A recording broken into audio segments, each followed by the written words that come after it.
Hello, this is Ed Mills. I'm with the Colorado Broadband Office for the state of Colorado and the Governor's Office of Information Technology. We're glad that you could join us today. We're excited about the topic today. It's something that we've done in and out at different conferences around. One of our speakers today has talked about the 911 community and what's going on. And so we're excited to bring the Lunch and Learn series 911 grant program.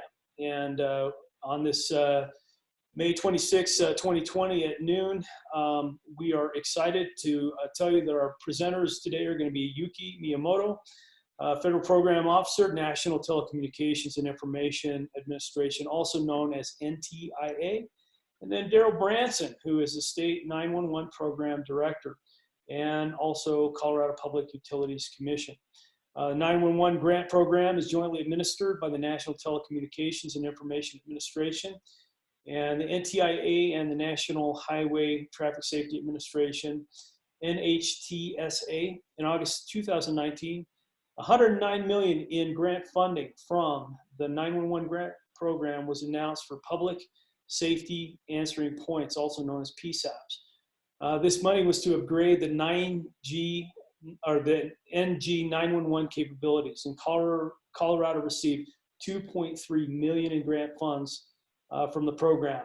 This session is going to provide information on recent developments of the 911 grant program and highlight some of the implementation plans from the states and tribal nations that receive federal grant awards.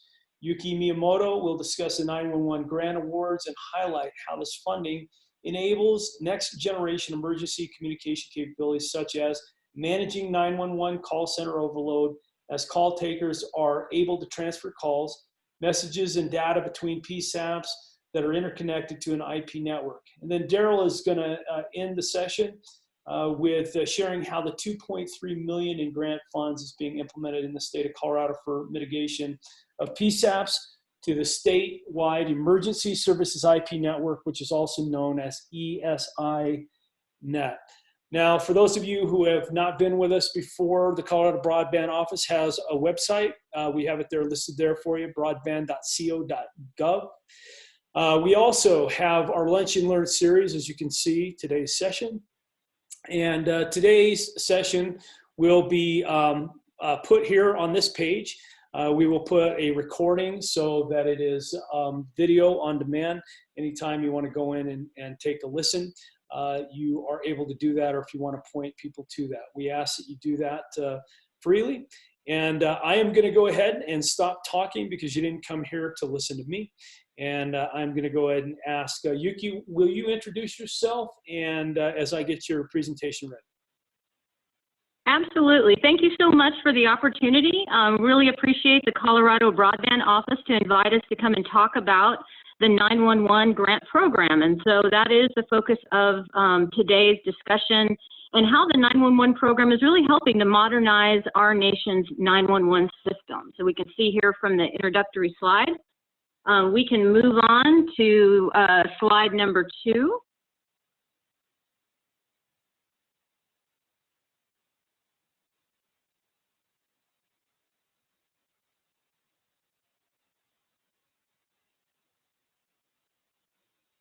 Okay, there we are. So I'd like to start with a little bit of history. As Ed already pointed out, the 911 grant program is jointly administered by NTIA and the National Highway Traffic Safety Administration, NHTSA, at the Texas Department, or I'm sorry, the National Transportation Department. And the history on this is back in 2004, Congress had created what is known as the 911 Implementation Coordination Office, which, you know, we have to have acronyms, so we refer to that as the ICO. So in 2004, the ICO was created. Then, as we move forward to 2012, we have the Middle Class Tax Relief Act. And now this is the same act that created FirstNet. In this act, it reauthorized the ICO between NHTSA and NTIA. And the role of the ICO, there's 2 major functions. One is best practices and technology in 911, which again is another reason we appreciate the opportunity to come and talk with you in Colorado today. And also providing grants for the direct benefit of emergency communication centers. Next slide. So in order to make the grant awards, which awards were made last year, August of 2019, we have to go through the process, of course, of receiving the funding. So in late 2016, NHTSA and NTIA received funding for the 911 grant program, and that was from the November 2014 FCC AWS-3 spectrum auction. So that's what made the grant funds available. Then, of course, we go through a process of looking at the program rules and finalizing those, which enabled us then to issue the grant application guidelines and then actually make the awards. Next slide. So as you can see on the map here, the shaded states are the ones that received a federal grant award. We also made an award to the District of Columbia, and you'll notice 2 stars on the map, and those are for 2 tribal agencies where we were very excited to have tribal nations participating in this grant program. So one is the Prairie Band Potawatomi Nation in Kansas, and the other is the Citizen Potawatomi Nation in Oklahoma. And again, you can see that there from the stars on our map. In summary, 36 grant awards totaling $109,250,000. The grant period of performance goes from August of 2019 to March 31st of 2022. So to determine the funding amounts, we used a formula that was based on population and road miles. And we often get this question, how did that formula work? So 50% was the ratio of the population of the state to the total population of all states. And then we also then looked at public road mileage. So 50% in the ratio which the public road mileage in each state bears to the total public road mileage in all states. So again, it's 50% weighted when it comes to population and then 50% for public road mileage. We went through the award process and then were able to identify some supplemental funds within the available $109,250,000. So we were able to make supplemental awards to 19 states that had requested them. And the range of funding was everywhere from, $11.3 million to California. And then we had some smaller awards, like $196,708 to Hawaii.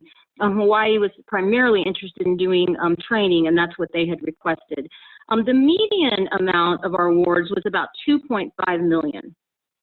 And then we did, as I mentioned, have 2 awards for tribal governments, and that totaled $124,067. So that kind of gives you a sense of the range of funding, the number of awards.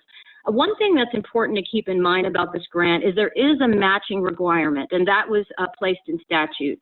So 60% of the federal funds are matched with 40% of non-federal matching funds. In addition, there's a certification requirement, and this is a very important part of the program. So applicants had to certify that 911 funds had not been diverted for a period beginning 180 days prior to the date of the application and continuing through the period of time that the grants would be available to the applicant. And then we also have an annual recertification process, again, which applies that same criteria to ensure that we're not having a diversion of funds. Next slide. So as you can see on this slide, we're comparing 911 ecosystems. On one hand, you have the legacy 911 systems, and the other is what we're looking to achieve with next generation 911. So, there are approximately 6,000 emergency communication centers, or PSAPs, nationwide, and they're responsible for answering and processing 911 calls requiring a response from across the disciplines, police, fire, emergency medical service agencies. And these ECCs are collectively handling more than an estimated 240 million 911 calls each year. So I'm just, sharing some statistics here. And as we know, increasingly, these calls are coming from wireless phones. And many PSAPs rely on decades-old, nationwide, these narrow band circuit switch networks. and they're capable of carrying only voice calls and very limited amounts of data. So in advances in consumer technology and is offering capabilities that we all use, text message, video communications, and that's outpacing those of the ECCs, and they can't support the callers who want to send these text messages, images, video, and other communications to the ECCs. So this is the dynamic that we're trying to change or to help in modernizing the NG911 systems. Next slide. So here is a slide that shows what the funds can be used for. In summary, 911 centers are upgrading their equipment and operations for easier, more interoperable communications for emergency response coordination. So that's, in summary, that's the nutshell. But as you can see, there are categories of allowable funding: hardware and software to provide NG911 services, hosted NG911 services. Increasingly, things are moving to the cloud. Contractual costs for carrying out programmatic activities, including consulting and consultant costs. Training directly related to NG911 implementation for public safety personnel. And then we do allow for a 10% maximum of administration and planning, which is important because you have many grantees who are also doing subawards to the ECCs across the state. So they need to have a means to be able to take care of those administrative costs. And next slide. So we just took a look at the allowable categories of funding, but this slide really shows, at least at the point of application, the grant program activities or funded projects. So a grantee could be engaging in multiple activities. Here, the largest activity that we saw represented was development of EZINet at 19%. And that would include activities such as upgrading of the EZINet to next generation core services, connecting the systems to IP network.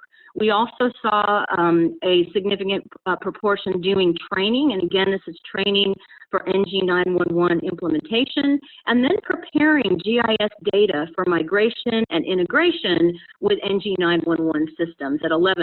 And then, as I mentioned, the equipment and software purchase and upgrade, that also represents a large amount of the funded projects. Next slide. So I really wanted to share this illustration because I think it makes an important point that there is a connection between NG911 and FirstNet. And in this illustration, you can see how NG911 and FirstNet are distinctive systems, but they are related. So FirstNet is the wireless network that shares information-rich data from 911 with the first responders. And again, NG911 allows the information that's coming in from the public to come into the call centers and then get sent out or shared with public safety via FirstNet. So these are very much connected systems and certainly opportunities to leverage both of these systems. Next slide. So as I mentioned, there are definitely opportunities for emergency communication centers to leverage the benefits of FirstNet.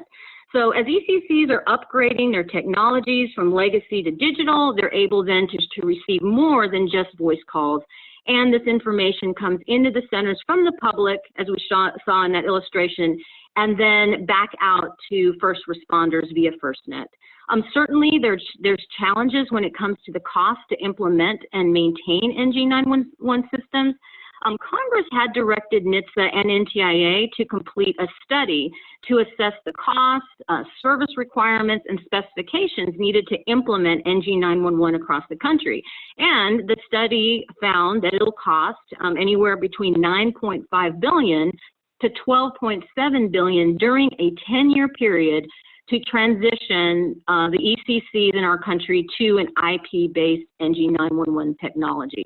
So again, there's a lot of investment involved. Certainly this NG911 grant is a step forward, but certainly there are a lot of costs, not to mention the sustainability involved in these types of systems. With the 911 grants that we awarded, we're definitely looking at the opportunities for best practices.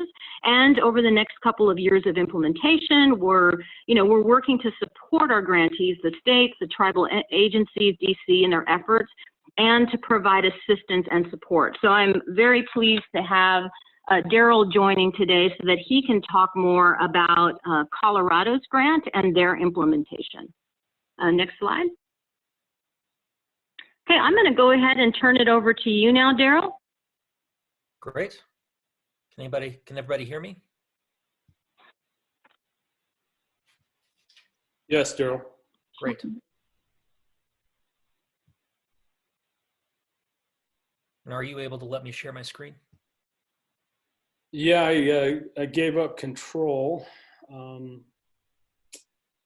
sure why you can't. Disabled participant screen sharing. Once again, I think it has to do with those. If I send you the link, can you run it from there? Yes.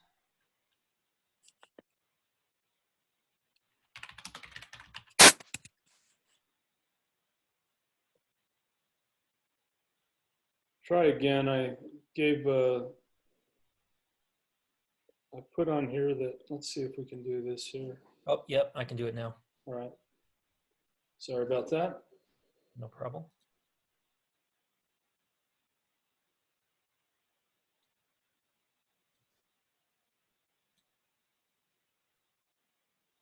All right, do you see the first page of my presentation? Perfect, your smiling face. There we go, okay. So my name is Daryl Branson. I'm the State 911 Program Manager for the Colorado Public Utilities Commission, which is an agency of the Department of Regulatory Agencies in the state of Colorado. And I'm going to be talking about what Colorado specifically is doing with the grant funding that Yuki just talked about. These are the things I'm going to talk about today, and it looks like a lot, but I'm actually going to get through it pretty quickly. ESINet migration project, which is what we're paying for with our grant funds. What the federal funds are paying for as part of that, where the matching funds are coming from, what we're not paying for with federal funds, and then some challenges to overcome, and then we'll open it up for questions for both Yuki and myself. So first of all, this is the timing that worked out. The same time that this grant opportunity became available, we had a new project that had just been approved for the state of Colorado, so the timing worked out perfectly. CenturyLink and a number of local 911 stakeholders agreed in 2018 to a plan to migrate every 911 call center in Colorado to an ESINet, or Emergency Services IP network. Now, in a lot of states, 911 is paid for statewide through a contract, through a state contract. In Colorado, the pricing and terms of service are set in what's called a tariff, which is pricing that local governments have to pay to CenturyLink or to whoever the 911 system service provider is for that service. Currently, CenturyLink is the only provider in Colorado to have a tariff on file with the Public Utilities Commission for providing that service. That plan was approved by the Public Utilities Commission, and the migration is to be done public safety answering point by public safety answering point starting in January of this year and going through the end of February of 2021. We are currently several PSAPs into the migration. There have been a number of delays that I'll talk about, but we do have some PSAPs that are on that new Emergency Services IP network. And because there's only one provider in Colorado, that essentially makes the migration mandatory. There really isn't another 911 system service provider that a 911 call center can go to if they don't want to do the migration. So that may sound draconian to some of the 911 authorities, but it does mean that we'll be able to maintain consistency in what types of services are available throughout the state. So what are the feds paying for through the 911 grant program? The federal grant is covering the non-recurring charges and one-time project management fees that are listed as costs in the approved tariff. The rates for these are set in the tariff, and they include a 6-month moratorium on recurring charges. And that's a good thing because the recurring charges that the 911 centers will be paying under the new tariff are higher than what they were paying under the old tariff. How much higher depends on the 911 authority. For some 911 authorities, it's a fairly small increase. And for some 911 authorities, it's a very big increase. So giving them another 6 months to change their rate structure, to change how their budgets are organized, so that they can pay those additional higher monthly recurring charges was important. So that was part of the pricing for the non-recurring charges. As Yuki mentioned, the federal grant requires a 40% match. So it's not 40% of whatever we're getting from the feds. It's 40% of the total project cost has to come from matching funds that are not federal in origin. So the Colorado Public Utilities Commission designated funding that they had set aside for other purposes and hadn't used to serve as that 40% match. And that's important because if we had to force every 911 authority, because they're already having to do this migration, if we had to tell them, you have to come up with the 40% matching for this, it would have really made the project much more difficult to achieve, and really would have made it very difficult to apply for the grant, because we would have had to check with each 911 authority to see where their 40% matching funds were coming from, and to certify that none of those funds were coming from a federal source. So by being able to provide that 40% matching from the state level, we're able to cut through a lot of that red tape and make it a lot easier for the 911 authorities, who are now having 100% of their non-recurring charges and project management fees from the tariff paid for, which is a great thing, obviously, for the local 911 authorities who are still in the process of trying to figure out how they're going to pay the higher monthly recurring charges. What we're not paying for, I think Yuki's pie chart showed a administrative cost of about 18% among all of the grantees across the country. The PUC is not taking any administrative costs out of our grant funds at all. 100% of the grant funds we're receiving from the federal government will be used to pay for those non-recurring charges and project management fees that I mentioned earlier. We're not taking any fees to cover our overhead of administering the program. So that means more of the federal funding is going to the local agencies. There are some incidental costs that will be incurred by the public safety answering points when they install the equipment. This can be electrical costs, it can be the cost of putting in additional rack space, it can be costs related to purchasing session-initiated protocol licenses from their commercial phone equipment vendors. None of that was included because that would mean we would have had to go to each 911 center before making the application to the federal government, determining what their individual costs were going to be, and it would have been a lot harder to put the application together, essentially. So by putting all of the money towards the non-recurring charges and the project management fees, we were able to make a very clean application. And hopefully the 6-month moratorium that each 911 center will be receiving will be more than enough to cover the cost of all of their incidental charges related to the migration.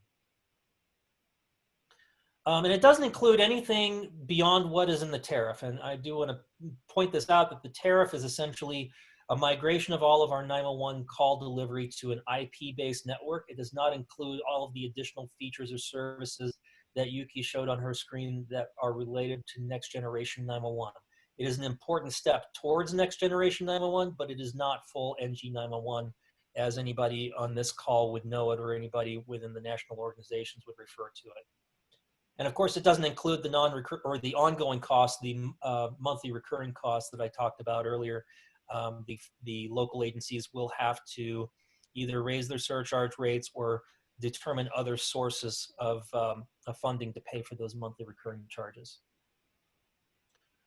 So challenges, but as I mentioned, the monthly recurring charges are higher than they were before. So that is going to be a challenge for some of the 911 authorities to find a way to pay for those monthly recurring charges. The cost increase is anywhere from 28% on the low end to up to as high as 1,600% increase in monthly recurring charges for some of the rural agencies. And so that is obviously a challenge that needs to be overcome.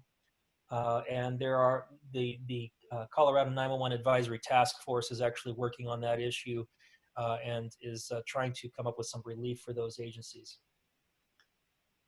This project implements an ESI net, not full Next Gen 911, like I mentioned, And when we do implement Next Gen 911, function by function, that's going to come at an additional cost. So one of the questions we have for the future is how we're going to pay for that. And that is also something that the task force is working on. The coronavirus pandemic has unfortunately decimated our migration schedule. We were supposed to have a good twice as many or 3 times as many PSAPs migrated by now. But because of PSAPs being on lockdown and not allowing technicians into the center unless it's an absolute emergency, the migration schedule has obviously been delayed. However, at this time, CenturyLink has not said that they will need to extend the migration schedule. So hopefully still by the end of February 2021 will be complete.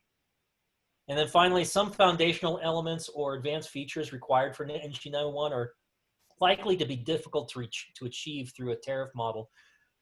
With every 911 governing body or every 911 authority paying for these items separately, it's going to be a challenge to do things like implement a statewide GIS program for next generation 911, to build a statewide GIS data set for next gen 911.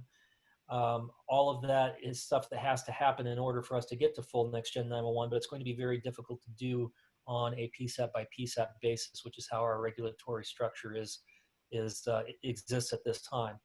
And that is something that is also being discussed by the task force, and they just recently created a GIS committee specifically to talk about the GIS part of that.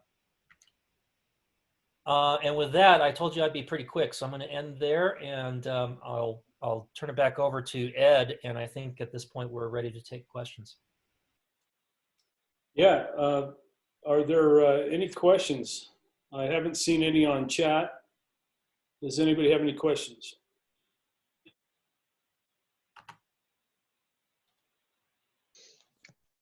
Hi, it's Mike Dame. I have a quick question for Daryl.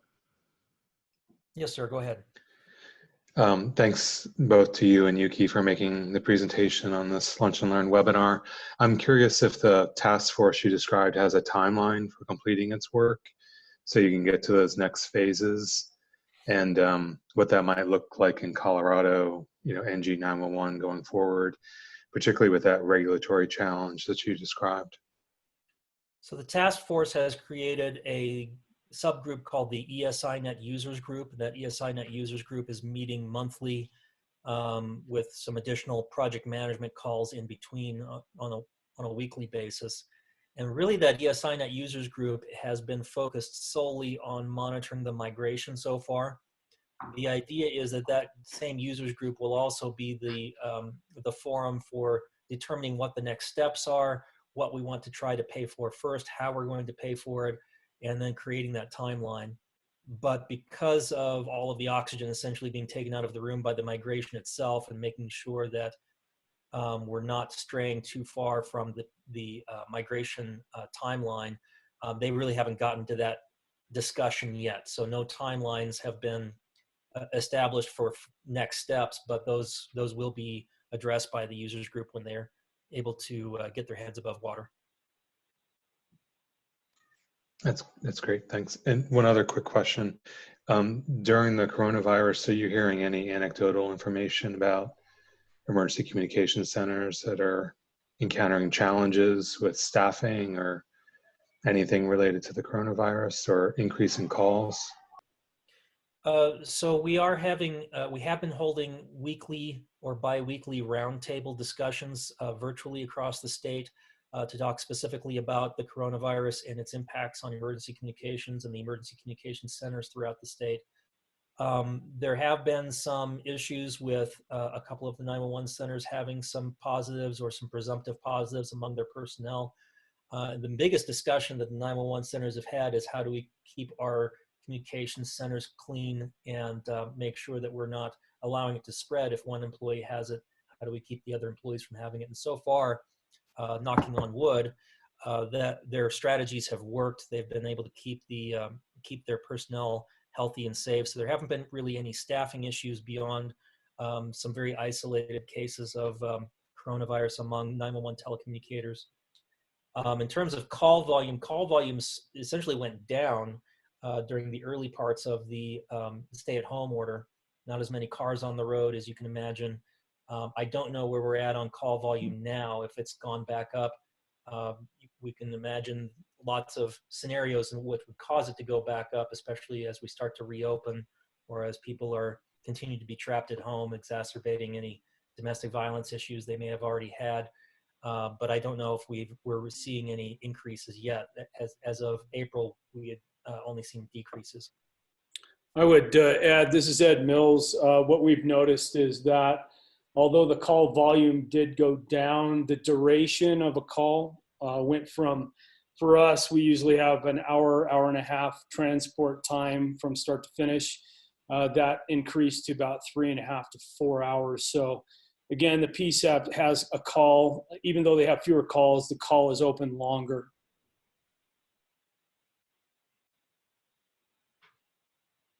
Thank you, Ed. Thank you both. So are there any other questions? I'm checking the chat. I don't see any coming up. It was such a thorough presentation, Yuki. Here we go. I'm going to give Daryl all the credit. His was very thorough. Good job, Daryl. Daryl always does a great job. And Yuki, you were fantastic as well. Well, thank you. Thanks for having us. So hearing no other questions, we'll go ahead and we will let you know that the Colorado Broadband Office is here. We serve the state of Colorado, and definitely we do all that we can to bring better and more robust broadband and broadband to places where we don't have any. Lunch and Learn series is something that occurs every month. And we want to invite those of you who are on the call to be with us for June 23rd at noon again, from noon to 1 o'clock for Connect Me Partnerships, the BVSD and LiveWire Net, where we'll have Andrew Moore, CIO of BVSD, and Jim Hinsdale, president of LiveWire Net. They will talk about education and broadband. And so without anything else, we do thank you, Yuki and Daryl. Thank you for your time today. And thank you, those of you who have attended our Lunch and Learn series today. And we all hope you have a safe day. Thank you very much. Thank you, Ed.